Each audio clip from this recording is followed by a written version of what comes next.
హిందూ సాంప్రదాయంలో ప్రతి రూపానికి ప్రతి చిహ్నానికి ఒక లోతైన అర్థముంటుంది. అలాంటి పవిత్రమైన చిహ్నాలలో ఒకటి శ్రీ గణపతి బప్పా యొక్క వాహనం మూషికం అంటే ఎలుక. మొదట చూసినప్పుడు ఆశ్చర్యంగా అనిపిస్తుంది. జగత్తుకు విఘ్నాలను తొలగించేవాడు, జ్ఞానానికి ఆధిపతి, పరమశివుడు మరియు పార్వతీదేవి కుమారుడు అయిన మహాగణపతి ఎందుకు ఒక చిన్న ఎలుకను తన వాహనంగా ఎంచుకున్నాడు? పురాణాల్లో చెప్పబడిన ఒక ప్రాచీన కథ దీనికి సమాధానమిస్తుంది. ఒకప్పుడు క్రౌంచుడు అనే గంధర్వుడు ఉండేవాడు. ఒక సందర్భంలో అతను ఒక మహర్షిని అవమానించాడు. ఆ మహర్షి కోపంతో అతనికి శాపమిచ్చాడు. ఆ శాపం వల్ల క్రౌంచుడు ఒక మూషికంగా అంటే ఎలుకగా మారిపోయాడు. కాని అది సాధారణ ఎలుక కాదు. అతను అతిపెద్ద రూపంలో పెరిగి ఋషుల ఆశ్రమాలలో ఉపద్రవం చేయడం ప్రారంభించాడు.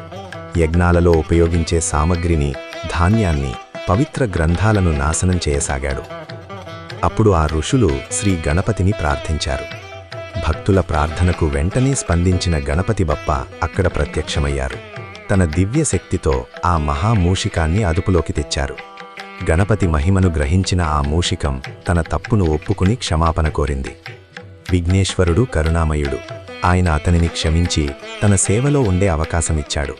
అలా ఆ మూషికం గణపతికి వాహనమైంది. ఈ కథలో లోతైన తాత్పర్యముంది. మూషికం మనిషి మనస్సును, అశాంతమైన ఆలోచనలను, అదుపులో లేని కోరికలను సూచిస్తుంది. ఒక ఎలుక ఎలా నిశ్శబ్దంగా వస్తువులను కొరికి నాశనం చేస్తుందో, అదేవిధంగా నియంత్రణ లేని కోరికలు మన జీవితాన్ని లోపల నుంచి దెబ్బతీస్తాయి. గణపతి బప్ప ఆ మూషికంపై విహరించడమంటే జ్ఞానం కోరికలపై ఆధిపత్యం చెలాయించడం, వివేకం అహంకారాన్ని నియంత్రించడం, ఆత్మబలం మనస్సును దారి చూపించడం. పెద్ద రూపంలో ఉన్న గణపతి చిన్న మూషికంపై కూర్చోవడం మనకొక గొప్ప సందేశమిస్తుంది. మనస్సు ఎంత చంచలమైనదైనా జ్ఞానం దానిని నియంత్రించగలదు. ఇది కేవలం ఒక పురాణ కథ మాత్రమే కాదు, ఇది మన జీవితం కోసం ఒక మార్గదర్శకం.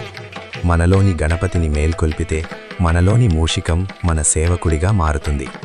ఈ పవిత్రమైన కథ మీకు నచ్చినట్లయితే దయచేసి లైక్ చేయండి, షేర్ చేయండి, మీ అభిప్రాయాన్ని కమెంట్ చేయండి.